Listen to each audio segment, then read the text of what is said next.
how do you define pivot fast? Because fast in some situations is okay, 24 hours. What is fast for IBM from a marketing standpoint? Actually, fast was pretty fast at Yeah. IBM those days, just because, from the top down, I mean, the very top down, it was an interesting holiday season in the US in November and December because we were putting in a lot of hours at pivoting that message. What could the economic impact to IBM be with the customer base we had and so forth? So pivoting fast really meant pivoting fast because we had to we were worried about earnings. We were worried about the revenue stream. How much do we have at stake and so forth with some of these organizations. So having to pivot fast and speed up some of our messaging actually happened pretty quickly.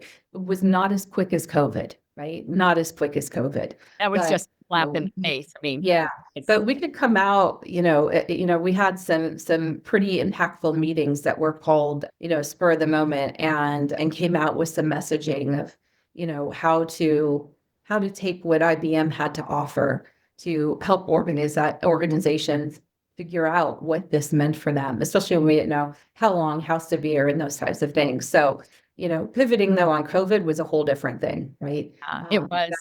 Yeah, that was fast. So how did that quarter end up for IBM? Did you pivot the goal as well, or were you able to still really meet that? Yeah. So no, we pivoted the goal as well. I mean, I think you have to, right? And, but again, what a luxury to be launching a Smarter Planet initiative Yeah, where, it's perfect. it just was a perfect message at a time that was very rough. Yeah, Uh, serendipity for sure. yeah, Yeah. yeah, absolutely.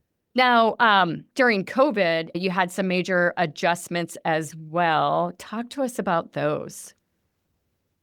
Yeah, I mean, like you said, I mean, we all thought it was just going to be a couple weeks and we'll be back. I mean, I remember we were planning a big APAC roadshow in January to start at the end of February, and suddenly we're like, well, like there's this COVID thing. Like, do we do it still? Do we send people or do we not? And then suddenly, like literally with the snap of the finger, you realize no.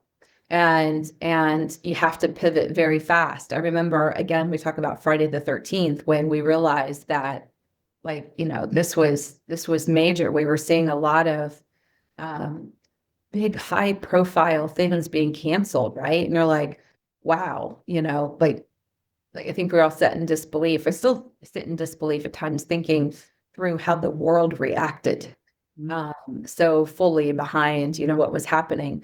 But the pivots there were quick, right? We had messaging that was supposed to go out in blogs, right, on Monday. And, I remember, reaching out to folks saying, I don't think we need to be doing this now, right? Like it's going to seem very cold and insensitive. So I think the marketing switch we had to make then was to be empathetic, right? Like, COVID was emotional, even for the B2B marketer. It was a very emotional time. And you couldn't be pushing a B2B agenda during those first few weeks of COVID when people are trying to figure out their personal lives, right? And it was more of a message of, we're here to support you. We're behind you, right? What do you need from us? And again, I think back to, especially during that time, being a really good listener gave you a lot of clarity in what you needed.